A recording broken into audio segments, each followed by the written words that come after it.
Hi everyone. In this video, I'm coming out with the series episode number 3. As already I have discussed about different topics on Indian government and politics.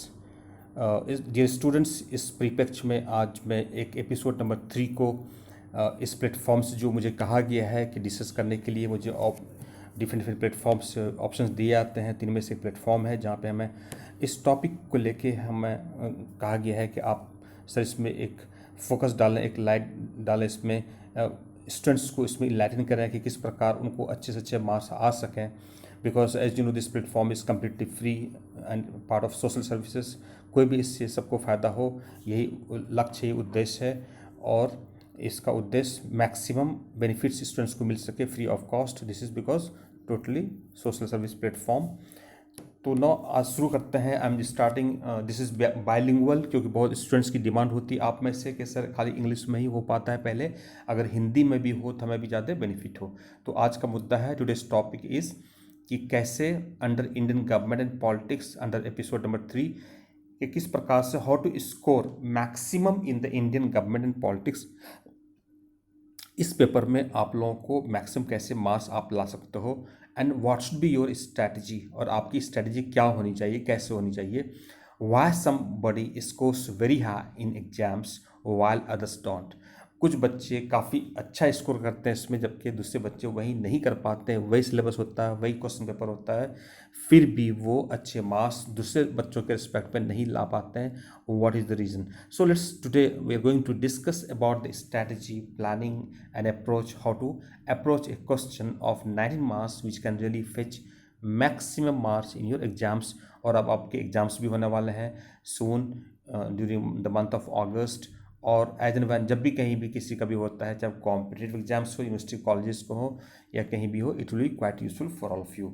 So let's imagine कि एक question है जिसमें ये कहता है कि analyse A competitive perspective of Gandhi and Marxist theory of state, कि एक तुलनात्मक अध्ययन का विश्लेषण कीजिए जो गांधी और मार्क्स के बारे में, उनको वो किस प्रकार दोनों स्टेट के परिप्रेक्ष्य में स्टेट के बारे में उनके अपने व्यूज़ हैं, उनके ऊपर आप बताइए। तो सबसे पहला सवाल होता है कि आप how will you start your question. इसमें सबसे पहले आप दोनों के इंट्रोडक्शन के बारे में आप दोगे, गांधी के बारे में, फिर गांधी के बारे में कुछ बताओगे, 2-4 लाइनें। देन आप मार्क्स के बारे में, कॉल मार्क्स के बारे में 2-4 लाइनें बताओगे in as a part of introduction. उसके बाद वहाँ पे इसने क्या थी, इसमें इसके डिफरेंसेस एंड सिमिलैरिटीज़, क्या समानता है दोनों में है, क्या डिफरेंसेस है दोनों के अप्रोच में टुवार्ड्स द स्टेट, उसके बारे में आप लिखना शुरू करोगे। उसमें प्रीफरेबली आप पॉइंट वाइज लिखते हो, पॉइंट नंबर 1 2 3 4 लाइक दिस। तो that's always useful for the examiner to go through and then mark accordingly. एक क्लैरिटी वहाँ पे आती है। तो आप वहाँ पे थ्योरी स्टार्ट करो, क्या इनकी सोच है गांधी को लेके, क्या स्टेट के बारे में क्या सोचते हैं, किस तरह सोचते हैं, कैसे सोचते हैं, और फिर उनका परसेप्शन क्या है। उसी प्रकार से कॉल मार्क्स स्टेट को लेकर क्या सोचते हैं, वो कैपिटलिज्म के बारे में क्या सोचते हैं, अगेंस्ट एक्सप्लॉइटेशन के बारे में क्या सोचते हैं, क्लास वार उनके लिए क्या है, क्लास स्ट्रगल क्या है, प्रोलेटारिएट एंड बुर्जुआज के बारे में वो कैसे, क्या उनका स्टैंड है, और why he is against the concentration of the wealth, के धन के इकट्ठे होने के बारे में क्यों वो उसके अगेंस्ट में है, and why he uses the state और call the state as an instrument of exploitation. उनके पीछे कारण क्या वो देते हैं। डिस्टेंस जब इसमें से आप पॉइंट वाइज देते जाओगे तो उसमें फिर आप दोगे कि इनके फेमस बुक्स क्या क्या लिखे हैं गांधी जी ने, और उसको आप एक बॉक्स में list of the books in the box of दे सकते हो। उसी प्रकार से कॉल मार्क्स ने क्या दिया था वो आप दे सकते हो उनके फेमस बुक्स के बारे में। फिर आप कंटिन्यू करो उसमें, नेक्स्ट हेडिंग देखिए कि जब आपके इसमें डिफरेंसेस सेंसिबिलिटीज चल रहे हों तो फिर आप उसमें कुछ पॉइंट्स के बाद you can give application of their stands, तब और आज में, आज के कंटेम्प्रेरी वर्ल्ड में क्या एप्लीकेशन है, यूजफुल है, रिलेवेंस है, वो देते हुए फिर then you can give famous statements, famous quotations of Gandhi in a box and then also of Marx, Karl Marx in a box. फिर then still you can continue about your thought processes, उनके advantages और उन्होंने theory जो दी थी उनके क्या benefits हो रहे हैं, क्या नहीं हो रहे हैं, और कैसे how capitalist society views both of them and how Gandhian approaches towards the state।